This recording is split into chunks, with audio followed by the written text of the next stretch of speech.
Hello and welcome to the Soulful of It podcast. We're your hosts, 𝘸𝘩 and Yunii Cardenas, and this is the June 2021 Transits and Tarot episode on the Soulful of It podcast. If you enjoy this episode, please remember to go give us a 5-star rating on iTunes, subscribe, and share it out with your networks. Okay, let's jump into it. Let's go. Hello, Yunii. Welcome back. I am so happy to be back. It's been a very long and beautiful, transformative 3 months. Yeah, it's been since your solar return, essentially back in February, since you've been on the podcast. Basically, but I've still been hanging out, making videos, doing my thing. Yes, definitely have a breadcrumb trail of goodies for you guys to check out still over on Yunii's Instagram page. But I'm curious, what has the last couple of months been like for you? How's Gemini season going for you? Let's fill in our listeners a little bit about what you've been up to. Been beyond words in so many ways. It's almost like I've tapped into the root system of everything that I've neglected to look at. I feel like Mexico gave me this beautiful opportunity to really examine where were the spaces and the places within my conditioning where I was holding on to a lot of the patterning that was instilled on me from just being American firstly, and having grown up in a society that really doesn't value our diversity. Yeah, or celebrate your roots or encourage you to go and connect with that. I feel like that's not the norm in our society, sadly. No, and I think that it's really nice that we've had movements like the Black Lives Matter that has really put all of this onto the forefront. Now we're getting the opportunity to really look at it and have some reverence around where we came from, where our family came from, where our culture has colored our view of the world. And I think it's just been very beautiful. And in the process, I discovered a new lineage and tradition of witchcraft that I'm working within that is succinct with my personal worldviews, and it just feels very aligned and harmonious with me.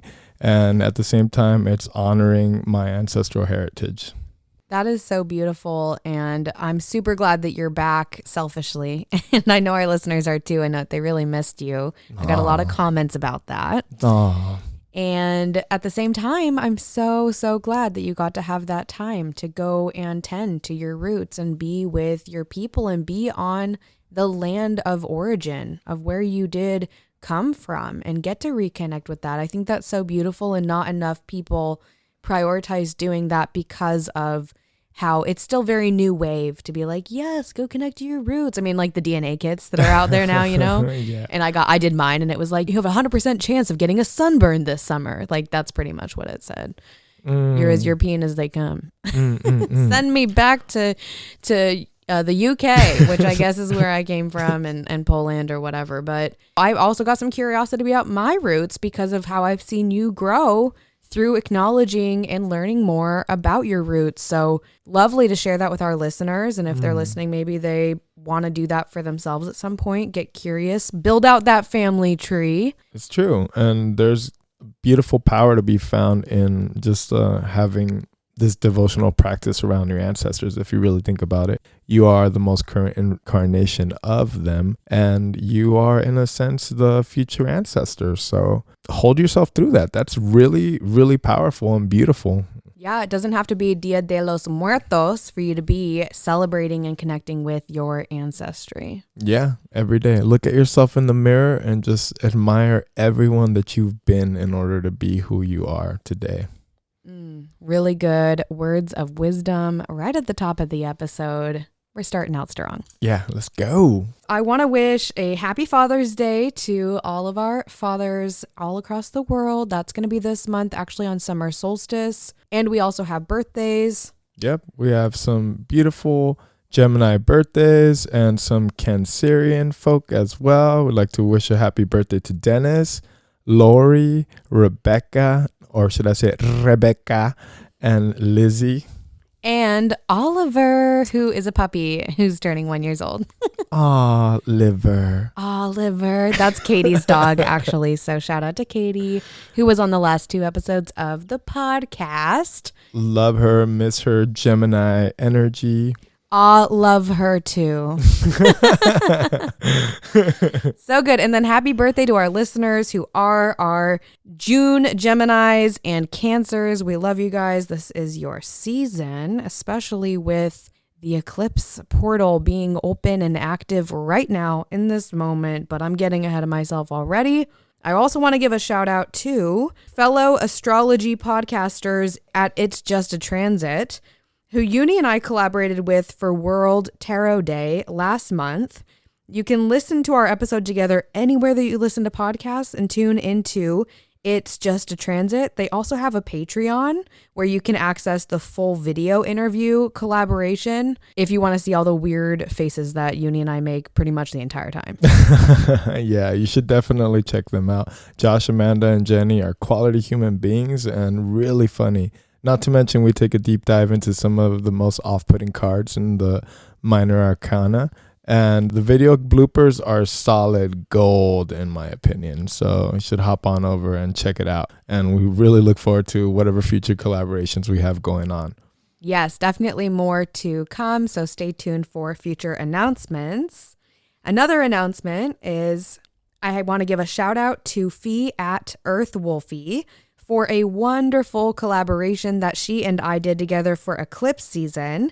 Thank you so much also to those who are listening that participated in the portal. I absolutely loved reading your charts. And for our listeners who may be wondering, when can I get a reading with Carrie? I'm not currently taking on any new astrology clients, but if you want to know when I do have availability again, or want to hear about current transits in real time, or just anything about the behind the scenes of the podcast, you can follow me on Instagram at @soulfullofit, spelt the same as the podcast name. And then Yunii also is still doing videos for the tarot to support the podcast. And he's been posting a ton of really awesome educational information on the cards as well. Where can people connect with you, Yunii? You could connect with me at Aquarian_Sage or at my personal account at Yunii. That's YUNII 666. And granted, that 666 is because I am a beast, bro. And as for readings, I'm actually going to be stepping aside from that for a little bit. And I will do it case by case because right now I'm trying to focus on some other side projects that are more educational based. Like this podcast. Yeah, exactly. Or the videos or Spanish things. So many good things. And last but certainly not least, we wanted to give a shout out to Katie, mother of Oliver, that got the birthday shout out, and say thank you so much, Katie, for being a phenomenal guest on the April and May Transits and Tarot episodes. We absolutely adore you. For our listeners who are wanting to connect with Katie or reach out to her, you can follow her on Instagram at curious_Katie, cat, Katie with a K. I feel like everybody spells Katie with a K. I don't know why I said that.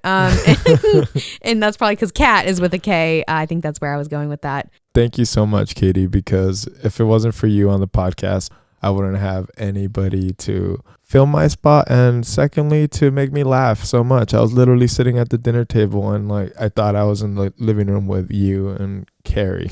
So good. So good. I love it. So with all of that said, I know that was a lot of announcements, but we have a lot to celebrate. And Mercury just stationed retrograde at the end of May and will be retrograde for most of the month. And then in the shadow period, Saturn and Pluto have both been retrograde. And at month's end, Jupiter and Neptune are both going to be stationing retrograde as well. And we have lots of inner work because of all the retrogrades. This is also eclipse season, so changes are on the horizon, asking us to make space for the discomfort of change, and if we can, to lean into and embrace it. This is especially intense for folks with mutable sign placements.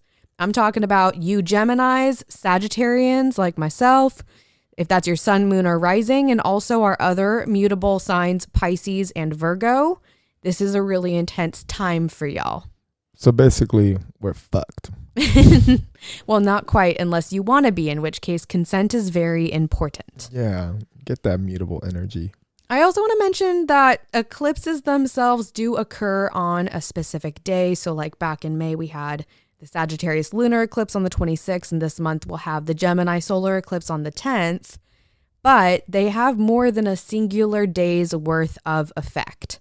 The length of an eclipse in minutes for solar or in hours for lunar is believed to impact the length of its lasting effects upon us here on Earth. So I'm talking weeks and I'm talking months.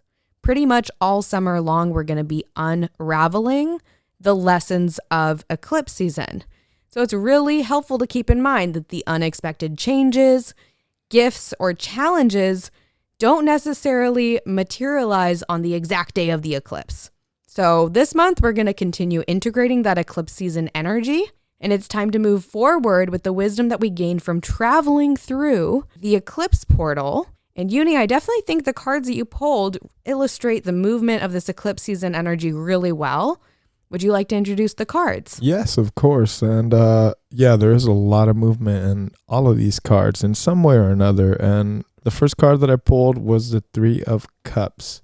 And the Three of Cups, traditionally, you see it, it's got three people that are raising their cup and they are coming into union with one another. And I like to think about this as the fragmented aspects of ourselves that we don't necessarily take the time to honor, and how do we celebrate those pieces. And this eclipse energy is really giving us an opportunity to bring that to the surface, to allow ourselves to have space to look at that. And right below it on the subconscious, we have the Nine of Cups. Traditionally, for the Nine of Cups, you see this man sitting in front of 9 cups.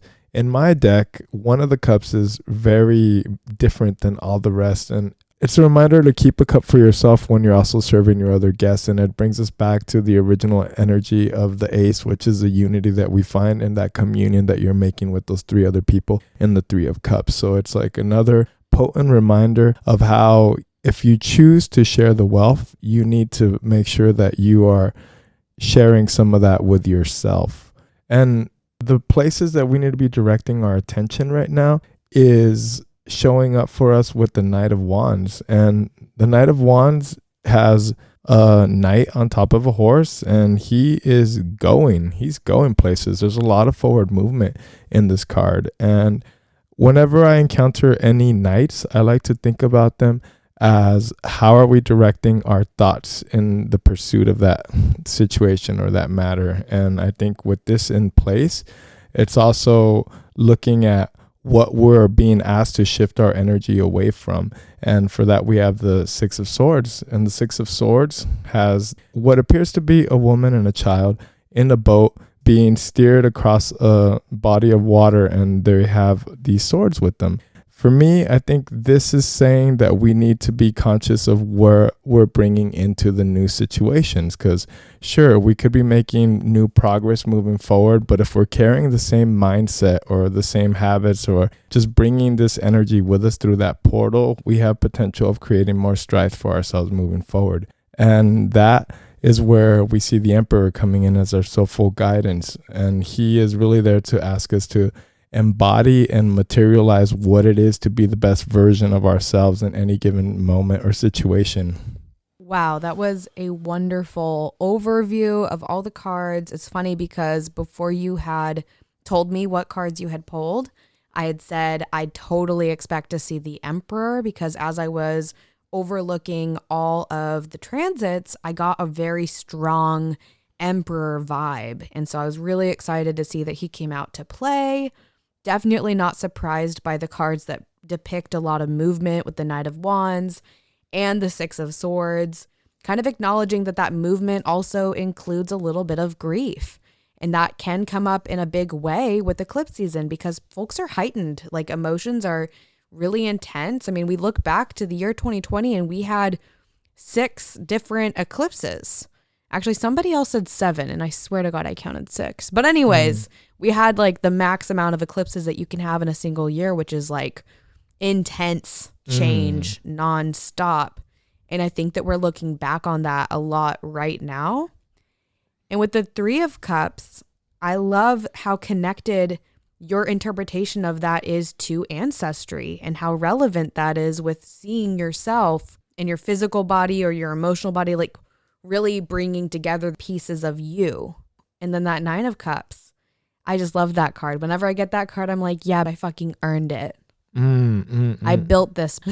Yeah, I love the Nine of Cups too, because it's also, it has this element that in that holding space for yourself as you are also creating it for others, there is little nuggets of wisdom that become available to you, which is almost like a deepening of that cup. And you mentioned this about the Emperor. When I had gone home after I had already pulled these cards and sat with them, I realized that I had also pulled it in my own pool right before I had left to go meet up with you guys. Oh my goodness. That is so aligned. It's like aligned and alive, baby. Let's fucking flow. Yes, let's integrate these cards into the transits for June, starting out in this Gemini season. So keep that in mind. On Wednesday, June 2nd, we've got Venus entering Cancer. And the very next day, it's going to form a trine to Jupiter, who is in Pisces now, giving it a bit of a boost. So Venus in Cancer is a transit that really welcomes a deepening of our connection to our physical and our emotional bodies. A lot of us have actually really been out of our bodies, I think, in the last year, because it's easy to do that when survival mode is turned on.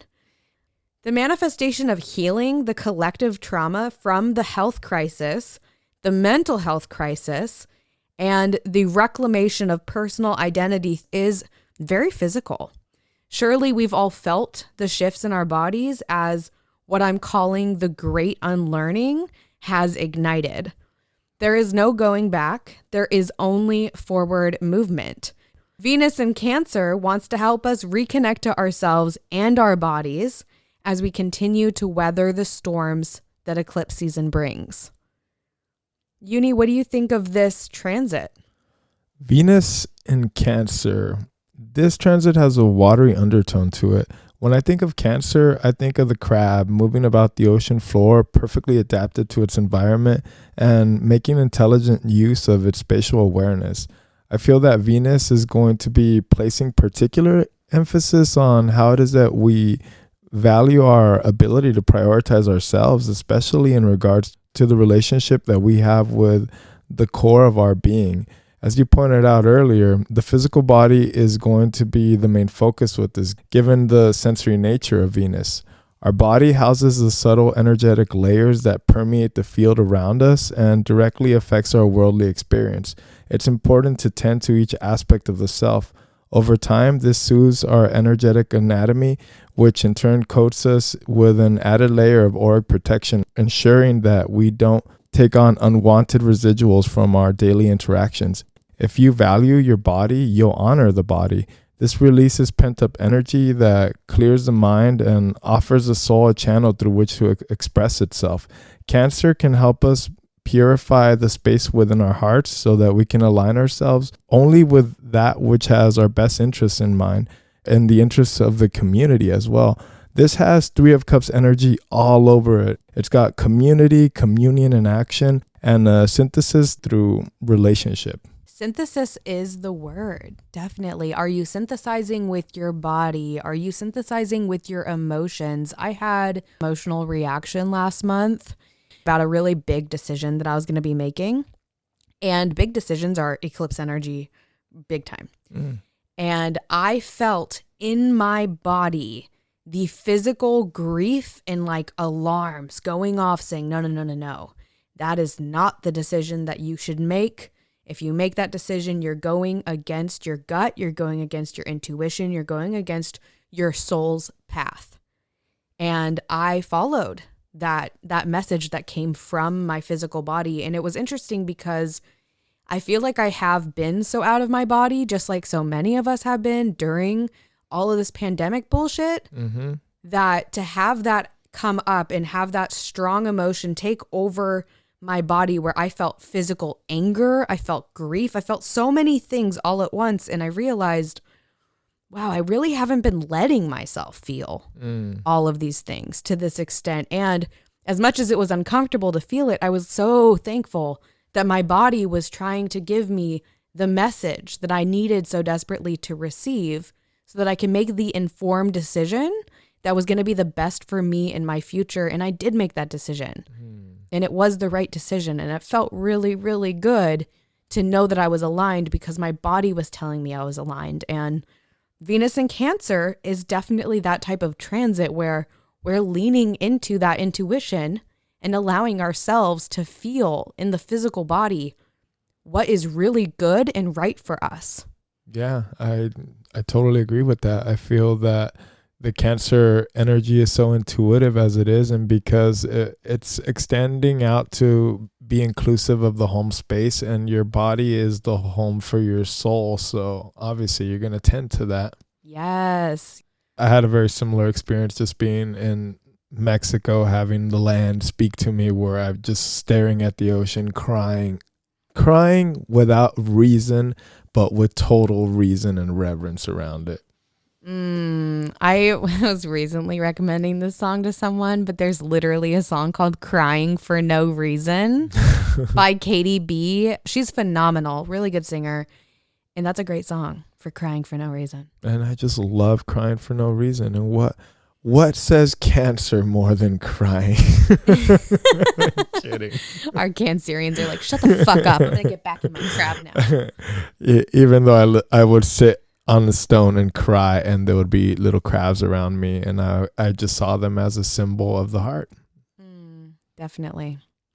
Following Venus entering Cancer, we have the Gemini Solar Eclipse. This is a North Node eclipse. This is the power surge.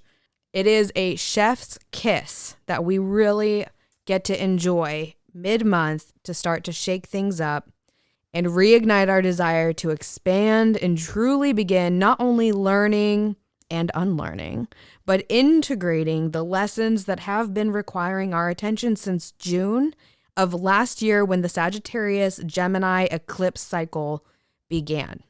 We're not quite past the finish line with these eclipses yet, though, even though this does close the portal that opened on the 26th of May, because we won't officially graduate from this eclipse cycle until the end of the year on December 3rd, when we're going to have our final total solar eclipse in Sagittarius, which will initiate the shift into the Taurus-Scorpio eclipse cycle. I guess that actually technically begins at the end of November because that's the Taurus eclipse, but it will begin fully by the end of the year. Wow, that's a total eclipse of the heart. Absolutely. So that's a lot of information, and I am getting a little bit ahead of myself with that, but let's talk about some of the main aspects that are influencing our solar eclipse in Gemini. Saturn is in a trine to the solar eclipse, and this aspect is providing supportive energy to welcome the great new beginnings that are here and really hold a vision for the future, keeping in mind the wisdom of being flexible, which the mutable energy of this eclipse cycle requires of us. The clash of outer planets, Uranus and Saturn in a square, which is not quite exact yet, is teaching us that time is the ultimate measure of change. The reality of life is that things will change, whether we like it or not, and all that we can control are the daily choices we make and the efforts that we put in to develop the potential that lives within each of us. If we didn't willingly make a release 2 weeks ago when the eclipse portal opened with the lunar eclipse in Sagittarius, then this Gemini solar eclipse may not feel as good as it should. An abundance of anything, no matter how good, can become a burden when we haven't created space in our lives for it. The universe wants to give us what we want, but it's up to us to ready ourselves, our mental states, our physical beings, and our environments to receive it. How do you think this connects to the cards, Yunii? It connects to the Six of Swords, the Knight of Wands, and the Three of Cups. This transit has a serious current of severity to it, or maybe I'm just biased because of how intentional my work has been since my return, and I can't help but look at this portal as this wormhole into another phase of existence. This has movement, and it wants to take us away from our ignorant, self-induced limitations by offering us a way forward, even if there is a volatile element to it. I feel this creates ample turbulence, rocking the boat enough to startle us back into checking in with ourselves before going full steam ahead. This is where we actively choose how we want to define the path in front of us. We're being offered an alchemy of mind that can accelerate our healing process while simultaneously giving us respite from this eclipse energy. The Three of Cups is about reverence and remembrance of the passive mystery that speaks through our subtle states, whereas the Six of Swords teaches us that our physicality reflects the value we place on the non-physical. So where can we redistribute the soul capita? For where our thoughts go, our energy flows. And if we wish to recruit the universal energies to support our cause, we must walk with a light step and an open heart. That is the lesson of the Knight of Wands. I call them horsemen or horse people. We love the horse people, and the Knight of Wands is such a great ally for the Gemini solar eclipse because things are really starting to move forward for us. And especially if you did make some sort of release or let something go back on that lunar eclipse. And like I said before, if you didn't, it might not feel as easeful. And another aspect I wanted to mention that I realized I didn't is that Neptune in Pisces is also in a square at 23 degrees to our solar eclipse. And our solar eclipse is also conjunct Mercury. And Mercury is really potent for this eclipse because it is in Gemini. And Gemini is ruled by Mercury. So Neptune's influence on this eclipse can be a bit of a confusion for us. And so having that clarity on like, I am worthy of the movement. I am here to make some shit happen. And I'm going to continue to work on my craft, whatever it is, that Knight of Wands energy, to have that communion with the Three of Cups that is within you, and to continue to make space for that. It's going to be really helpful as an ally with Neptune's influence upon the solar eclipse and Mercury. And again, with Mercury, we're in the retrograde period. So there is some confusion that is going to be around anyways in our communications, and Neptune having an influence on that isn't necessarily helpful. It's frankly not helpful at all. So for us to be very clear in our communications and very clear in our convictions, where are we going and why? And if we don't know where and we don't know why, sit the fuck down and wait it out. Have that communion with yourself, with your spirit guides, with your higher self, whatever it is that you believe in, and make space for the answer to come to you, because the Gemini solar eclipse wants to give you a gift. That is what solar eclipses do. They're catastrophic. They can change all this other shit around you, and it can be really intense and emotional and volatile. All of those things are true. And I strongly believe that at the end of an eclipse portal, there is a gift. You just have to be looking for it. You have to be open and ready to receive it. Mm-hmm. And sometimes gifts could appear like the worst thing, but then in hindsight you realize that it was exactly what you needed. And sometimes when we are too afraid to be the initiators or the drivers of that change, well, the universe is going to come in there and clear that space for you. And I think that's beautiful. Six of Swords energy as well, because can't go faster than that boat is taking you, and you're still moving through the turbulence of that water.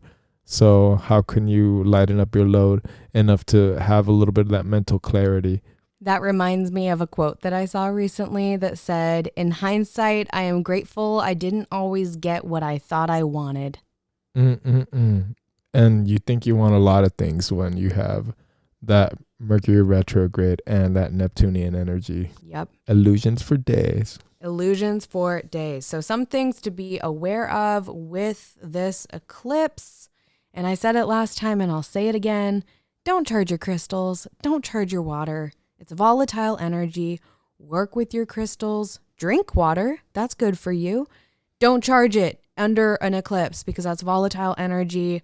I've also heard astrologers talking about not manifesting during an eclipse. I partially agree with that because I do still think that it's such strong energy that you can manifest things. It just might not be the day to do the ritual of manifestation, because really what's going to come to you is going to come from outside of you and reflect what's within you. So you're manifesting all the fucking time anyways.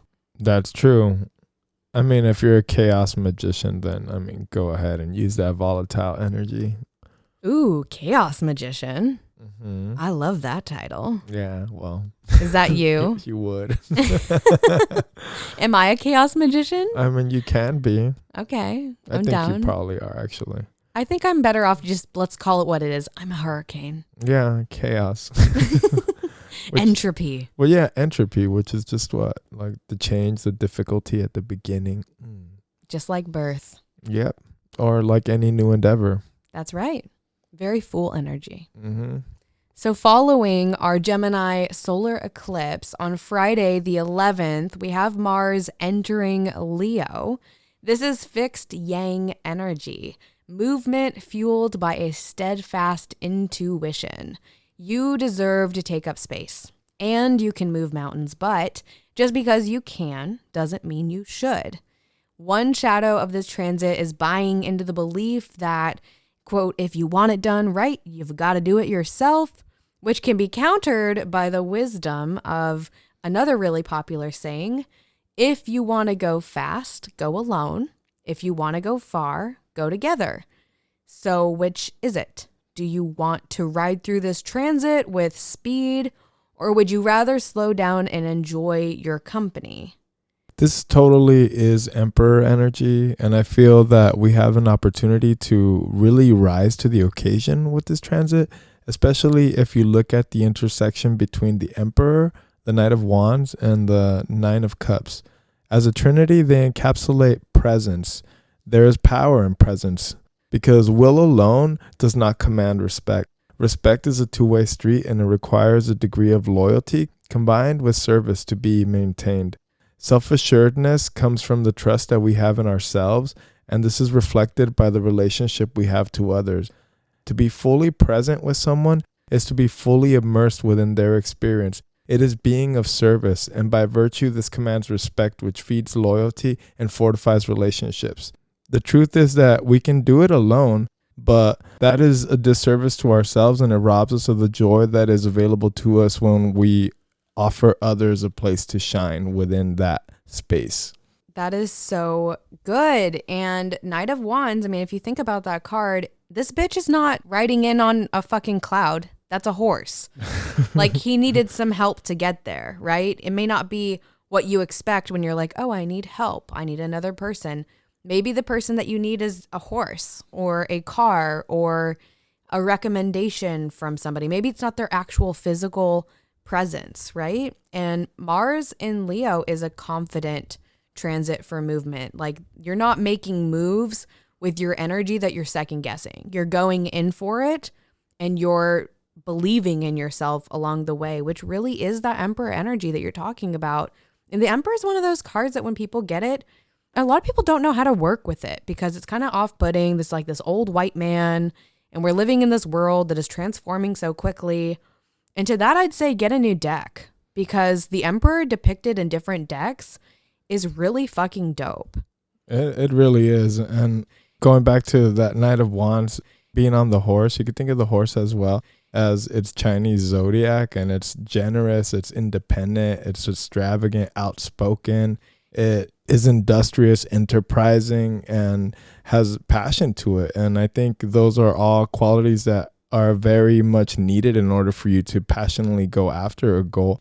And any true emperor who is enlightened and present enough to be with himself knows that he has to honor his people, protect his people, to be the kind figurehead that he is. In order to manifest his vision, he needs the people around him. Yes, true power comes from the people. Yeah. Not just from some old dude sitting on a pretty epic looking chair. It is pretty epic, isn't it? I mean, does he have a hat on? He does. It's a crown, and it's got little squares, and you know squares are representative of the physical world. He also has, in my deck, it's like a world in his hand, and it's just to show you he's got the whole world in his hand. Got the whole wide. Please don't strike us with copyright. For that song of all things. God help us. Oh my goodness.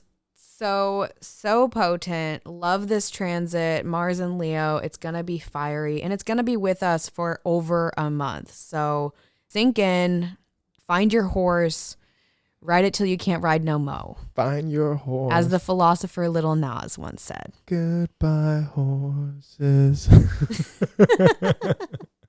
Okay, so after Mars enters Leo, on Monday the 14th, we have the day of the exact Saturn Square Uranus. I mentioned this when I was talking about the eclipse because it's definitely potent in the eclipse. But I also want to talk about it separately on its own because this is an aspect that is occurring 3 times throughout the entire year. We had the first Saturn Square Uranus back in February on the 17th, just before Yunii's birthday, like right as you were leaving town. Yeah. No wonder your traveling was kind of challenging. Also, Mercury was retrograde then, which it is now. So we're getting some flashbacks here, aren't we? Yeah. Little PTSD, no big deal. It's okay. And then this time, of course, Saturn Square Uranus on the 14th of June. And then we'll have the third square is going to happen on Christmas Eve in December. So something to look forward to because it's so happy and fun. Right. Just add another layer. That's right. So that second square that we have right now is really building upon the first that happened back in February. This is the conflict between the way we've always done it, which is Saturn, and the innovation of evolution demanding to be seen, which is Uranus, reaching its second peak just after the eclipse portal has closed. It's time now to begin embodying this square energy in a positive way. So if you choose to run from it, you're likely not going to be happy with the lessons that are unearthed by the third and final square come the end of the year. So what house do you have Taurus in? What house do you have Aquarius in? These are the arenas of focus for you on a personal level because we have Uranus and Taurus and we have Saturn and Aquarius. And these are the places that perhaps don't see eye to eye, but could benefit from considering each other's point of view. The shift required for us all through these squares is to create a sustainable shift in our values. We're going to leverage that Uranus and Taurus energy that we can build upon over time, taking notes from Saturn, to awaken new intellectual awareness. All this Aquarian energy, this Aquarian era is here to stay. The easiest way to identify what shift it is that you need to make personally is to ask yourself, what am I resisting? Often the answer to that question will inform you of the evolution that's being offered to you currently in this square, in this aspect, and beyond. That just makes me think of what you resist will persist. Ooh, I don't like that.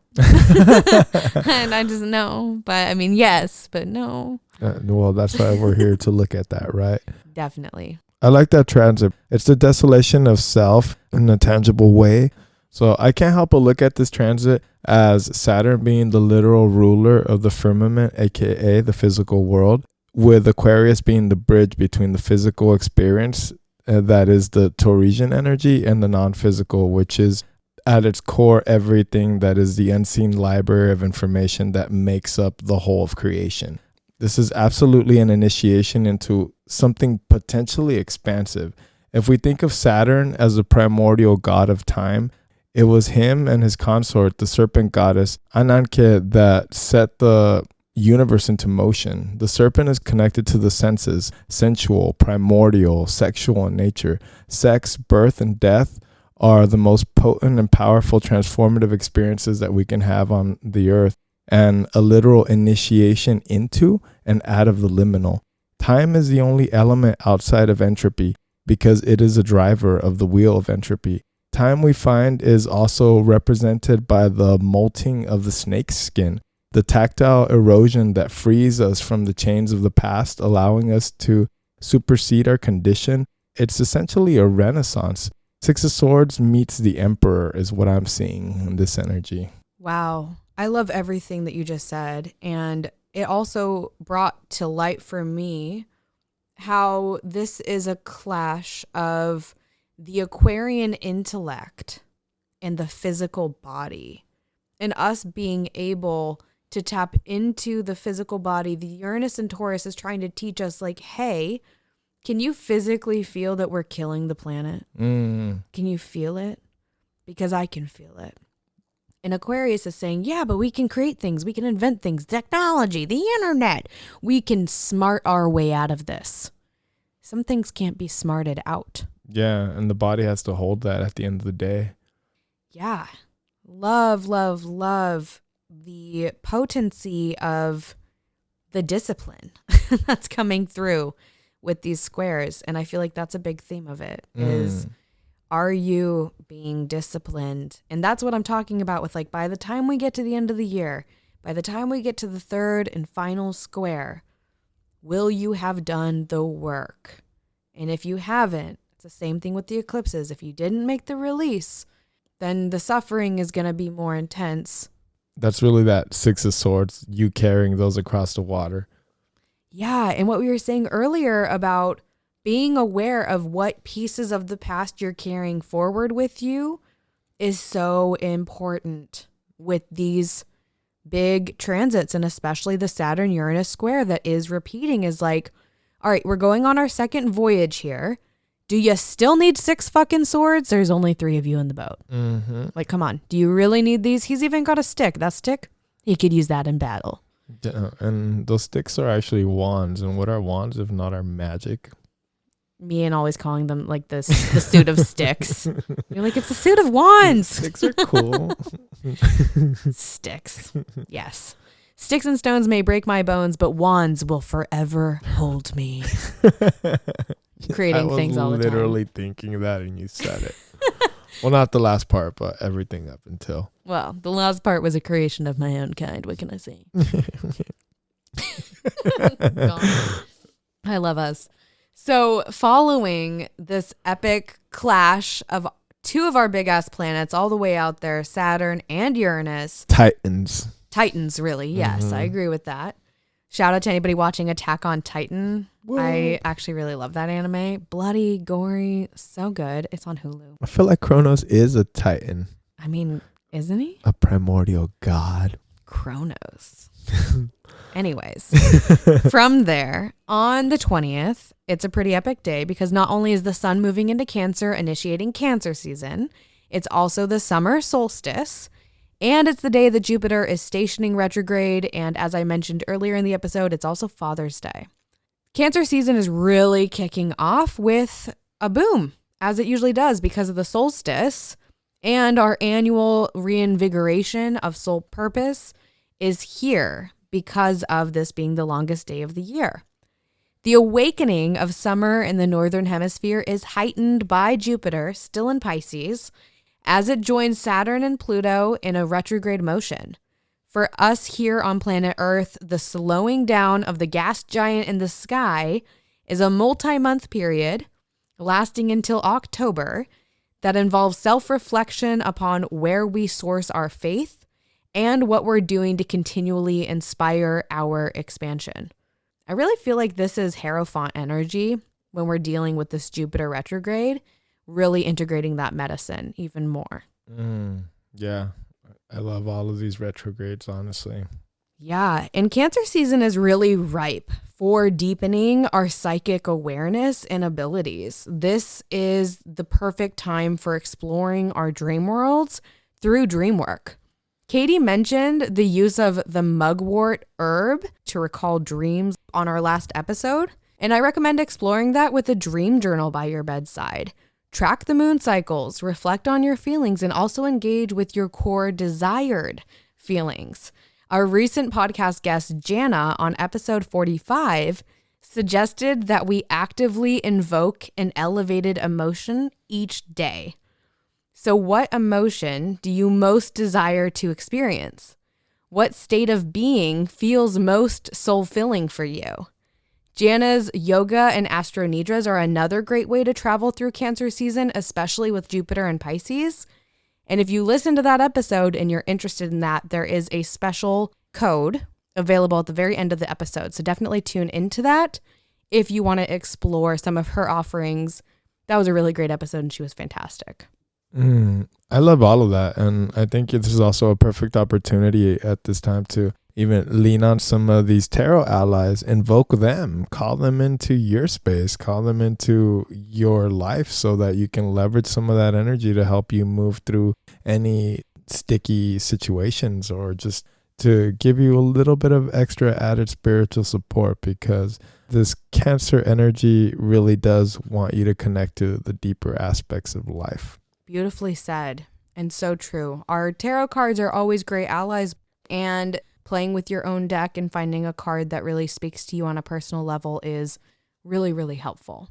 You could put it out on your altar and just have it somewhere in line of sight so that you remember that all of these archetypes exist within you. So bring them up to the surface when you need them.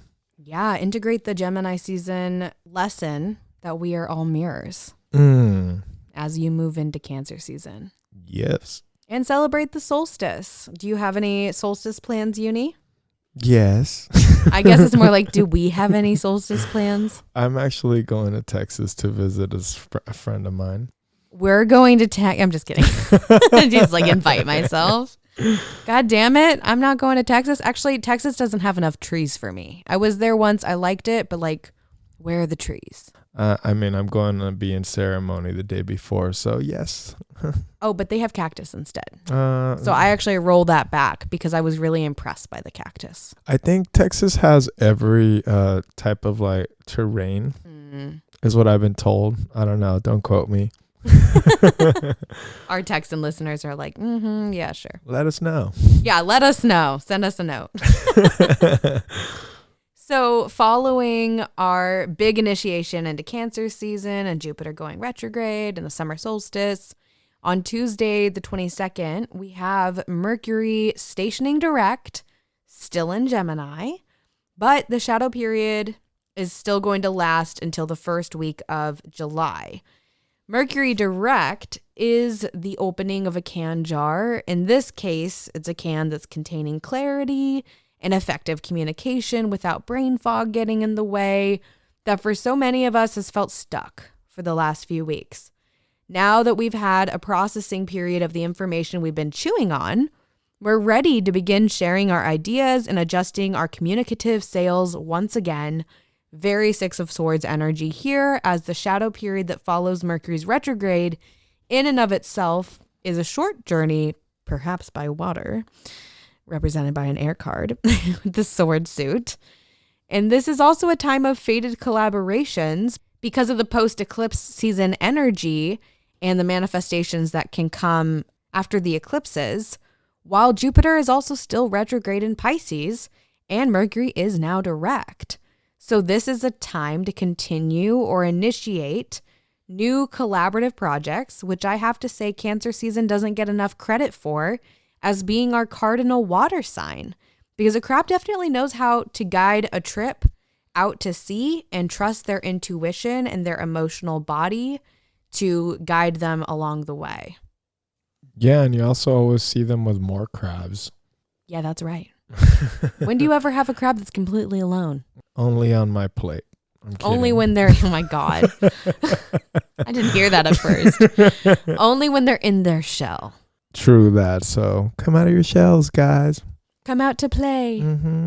Sebastian from The Little Mermaid was a crab, and he was always in the midst of everything. Yeah, that's very true. He was like Triton's advisor. So that's saying something, because Triton is Neptune. Yeah. And you got to get you an Ariel too. Am I right? I mean, you're the Ariel. No, I'm not. Shout out to our friend Ariel from 𝘸𝘩𝘃. Yeah. She's the Ariel. She really is, though. Yeah, the Ariel of our lives.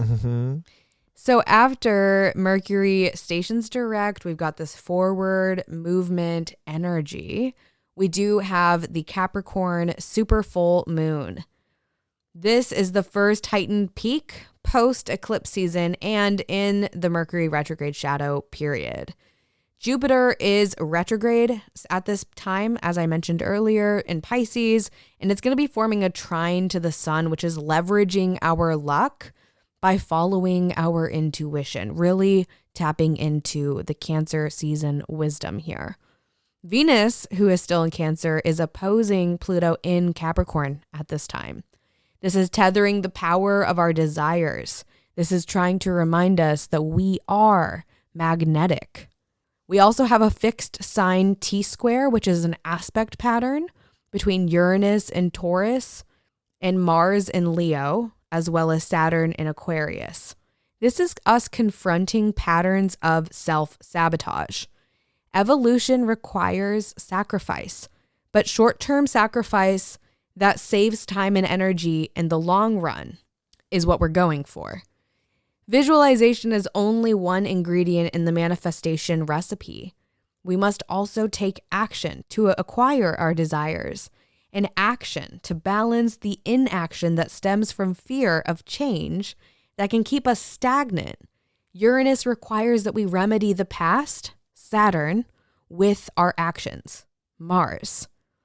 Venus in Cancer is also in a trine to Neptune in Pisces.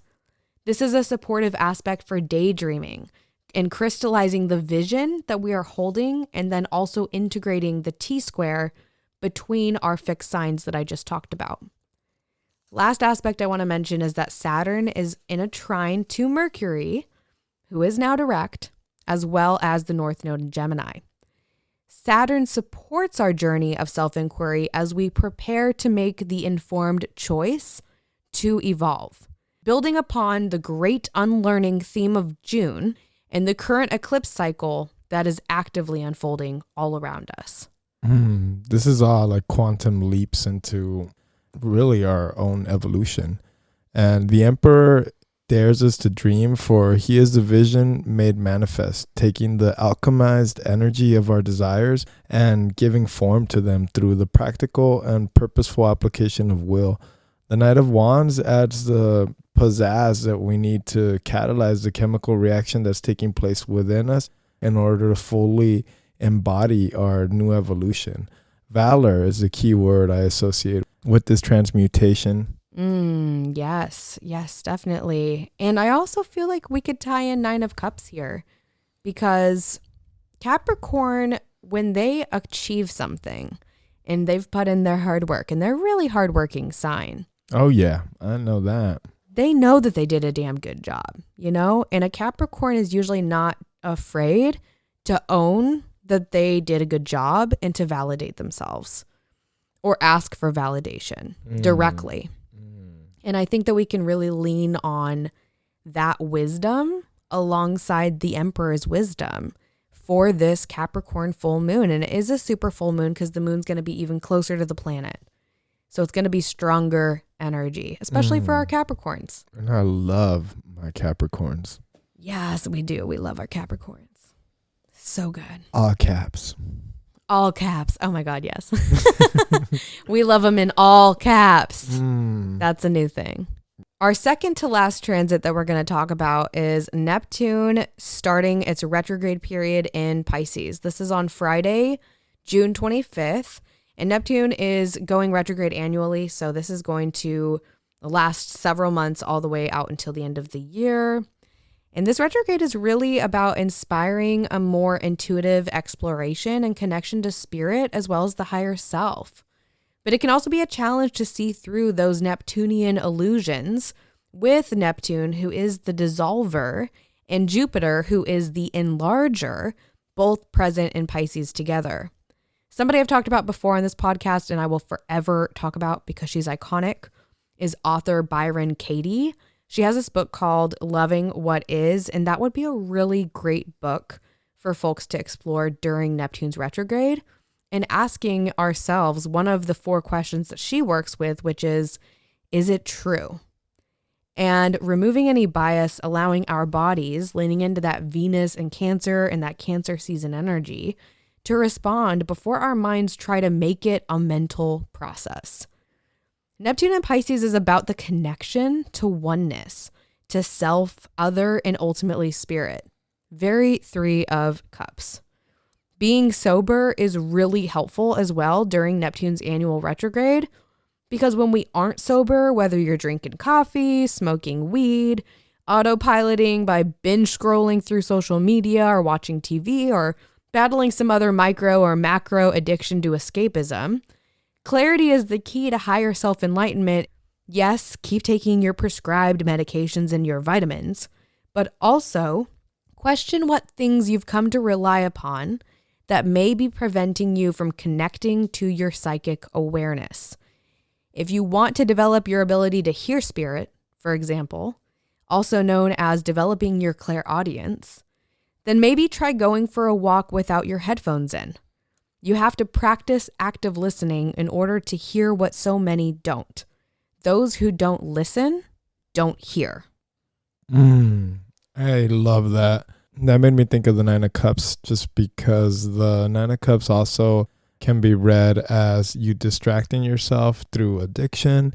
It can be choosing to ignore your spiritual lessons to enjoy the finer things in life, at least on the material plane is what the association is. But also, I'd like to tie it into the Three of Cups as we integrate and unite the fragmented pieces of ourselves. We can take this further by remembering the connection to Neptune that has us looking into the dreamscapes, which are the subconscious aspects of ourselves that play out in the unconscious. It is a root system that tethers us to reality through the ancient bloodlines of humanity. We are the dreamers collectively dreaming up the world around us, and the Three of Cups calls us back into the void, the churning pool of potentiality that wants to make our dreams come true. But all dreams require our active participation. The Nine of Cups invites us to dream big, and the Knight of Wands gives us the backbone to go after it. Remember that the source of all spirituality comes from the waters of consciousness that flow freely from the spheres of creation. Don't cloud your vision or block the flow. You are the vessel through which divinity is expressed.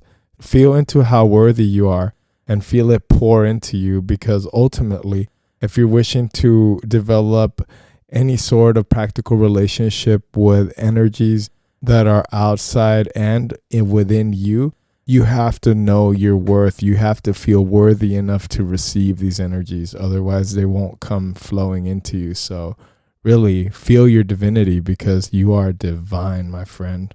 Yes, you are. You are so divine. You are fine. I love the word divine. Growing up, there was a girl in my high school and stuff, and her last name was Divine. And I was always like, that's the coolest last name. It really is. Mine's 11 letters and way too long. And I don't even use it anymore. It's Raquel now. Divine, trine, Three of Cups. Time. Rhyme. I love us. She chimes. That's right. She chimes in 2 times. Oh my goodness. So last transit that we want to chat about this month is on Saturday, the 26th. We have Venus entering Leo. This is just under a month-long transit because Venus moves pretty quickly. And so we did have Venus in Cancer at the beginning of the month and now already into Leo, moving us past the chapter of heightened sensitivity and towards a rekindling of our creative awareness, lighting the fire of passion in our relationships as well as our finances. Shadows of this transit are heated passion that bubbles over and impulsivity. If you don't need something, but you want it, try asking yourself why you want it before jumping to shutting yourself down because you don't technically need it. Identifying the roots of our desires helps us to find alternative solutions and work through scarcity blockages. And it also frees our hands to be able to embrace new, perhaps healthier desires that align with our long-term goals and dreams. This transit made me think of, do you remember these commercials? They were on at I don't know, I was always up really late, so midnight or 1 a.m. as a teenager. And I feel like they went on for years. And I don't even remember what the company was, but the catchphrase was, "It's my money and I want it now." Do you know what I'm talking about? Was it a car insurance company? Yeah, probably. And it's just that they want their money. Yeah, you know what? I think it was lawyers. I don't know. Anyways, that commercial, I was thinking of that when I was really meditating on Venus and Leos, because it's it is my money and I want it now. So patience is a really good ally for Venus and Leo, because you can be really, really clear on what you want, but it's the quote that I read earlier, we can also be grateful that we didn't get what we thought we wanted, because what we actually need might look completely different. And then if you do get what you want, it may not fill the shoes of what you truly do need. Yeah, and I think part of that also, because if it's not really fulfilling your life purpose, then how is it supposed to like fill that void within you? And at the end of the day, I think we're all trying to be of service. So the resolution of the polarities are here to purify the desire, and you want to look across at Aquarius for that advice. So if you can shift your vision to include the whole, then you are in service of humanity. And that way you're clearing the karmic ties and really allowing yourself to be open to receive a deeper kind of fulfillment through your desires when you're looking at it from that lens. Because I think most of the time you can be caught up in very superficial ways of looking at the world that are really just focused around your circle. And if we blow it out a little bit just to see how it is that we could align our desires with that of the one, the source, like the heart of humanity, in other words, then that I feel opens us up to really more receiving. Yeah, it's one for me, one for you. Yeah, or all of them for you, and I'll have whatever's left at the end. Aw, If you're a cook, I mean, that's how I look at it. that's true. You do feed us a lot. Mm-hmm. And you're a damn good cook, too. I just love to feed these people. Oh, my gosh. And you're really good at it. My little animals. And, I mean, we quite literally eat that shit up. Yeah, it's true. So with all of that said, that was the last transit that we have for you guys for the month of June. We wish you a wonderful month integrating the eclipse season wisdom and deepening your connection to source. We've got a lot of retrogrades now. We're in retrograde season for like the next several months. So be patient with yourself, be patient with other people, extend grace, know that there is wisdom in not making a permanent decision based on a temporary feeling.